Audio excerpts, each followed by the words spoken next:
Hello everyone, especially to our professor, Dr. Roxanne Altea.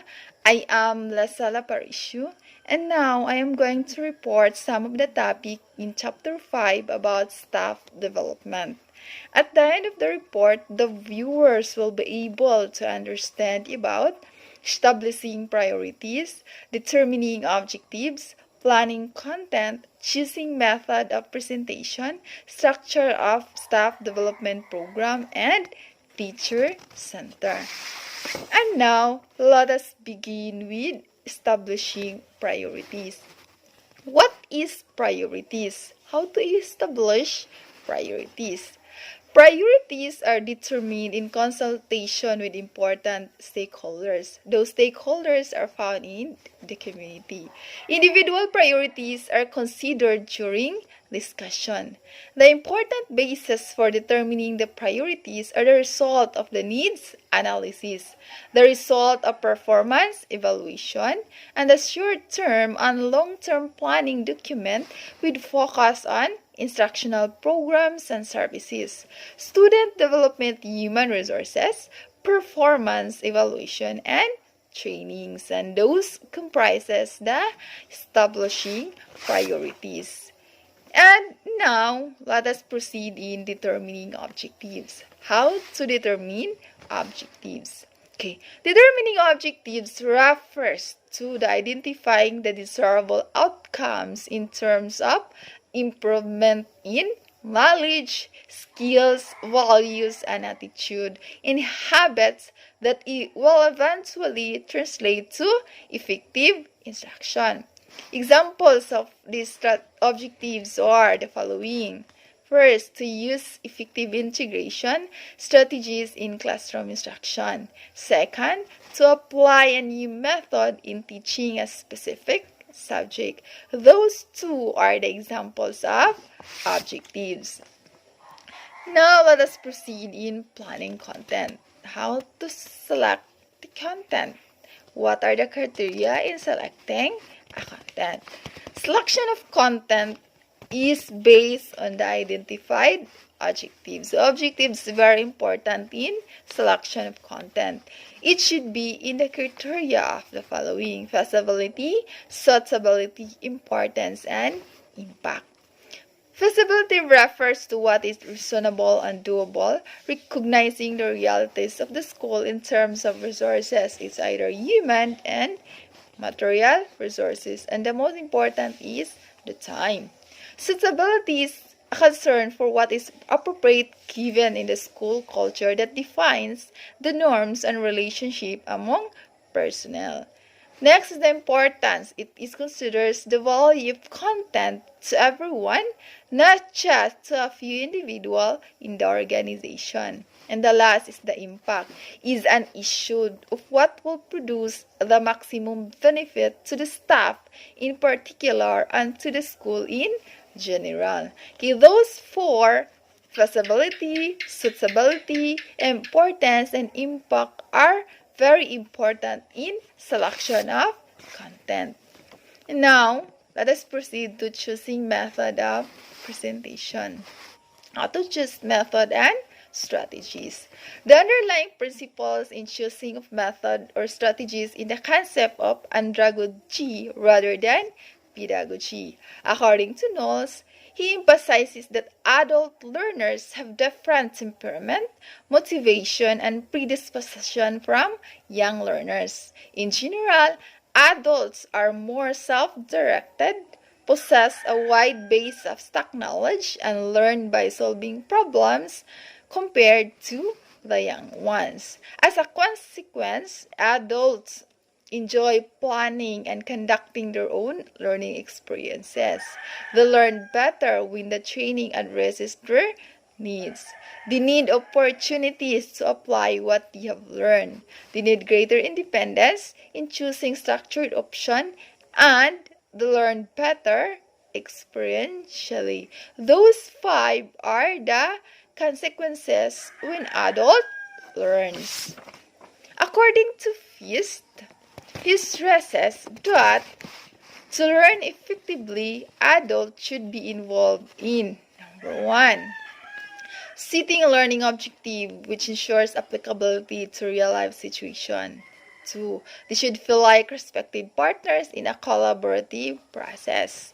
3. They must be provided with the opportunity to practice skills and attitude, reflect on them, and apply them in their own life situation. And the last, they must support it in becoming self-directed, lifelong learning. Okay, what is staff development? Staff development programs designed as strategic action contain elements other than those found in the SAFART model, such as targets, person involved, timetable, and budgetary allocation. Strategic models are easy to monitor and evaluate since all possible bases for measuring successful implementation are indicated in the program design. And those are the meaning of staff development program. Next is, let us proceed to structure of staff development programs. What are the structures in making staff development programs? Okay, there are many different structures used to carry out activities of faculty development program regardless of focus. The structure may be informal, ad hoc, or may be formal and institutionalized. Ad hoc structures may be in the form of faculty committees, temporarily constituted for specific training activities. When committee runs staff development programs, the members usually composed of voluntary faculty members. We have special interest in the quality of teaching. These volunteers organize themselves to keep the ball rolling and oversee program offering for love of the teaching profession. The success of the committee depends to a large extent on the cooperation of peers to conduct workshop, consultation, research, and other teachers. In some situations, faculty association organize training programs for the sake of their members. There are also instances when several teachers in a unit department may decide to sponsor faculty development activities for their members. Okay, what is teachers training program? Teachers training program may be run by a single individual who oversee the entire program. In large institutions or those who establish staff development programs ongoing for a number of years, an administrative unit staffed by a professional is usually designated to take care of the development activities of the school. The unit may be centralized and decentralized. If we will talk about centralized, it is called wide or administratively located under the Office of the Guidance. If it is decentralized, it is within the subunits of the institution. The number of staff members varies depending on the type and extent of the program. For example, faculty development programs undertaken by subunits tend to be limited in scope and reach, while institutional development programs, which are often house media services, tend to have a wider range of concern.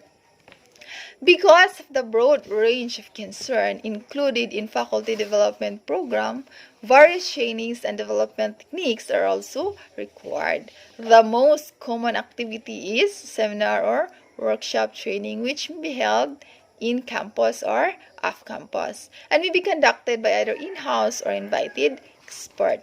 Other strategies include role-playing, case discussion, demonstration lesson, small group discussion, program instruction, and simulation. These activities may be facilitated by someone from the school or from outside school. Okay, now let us proceed to Teacher Center. What is Teacher Center?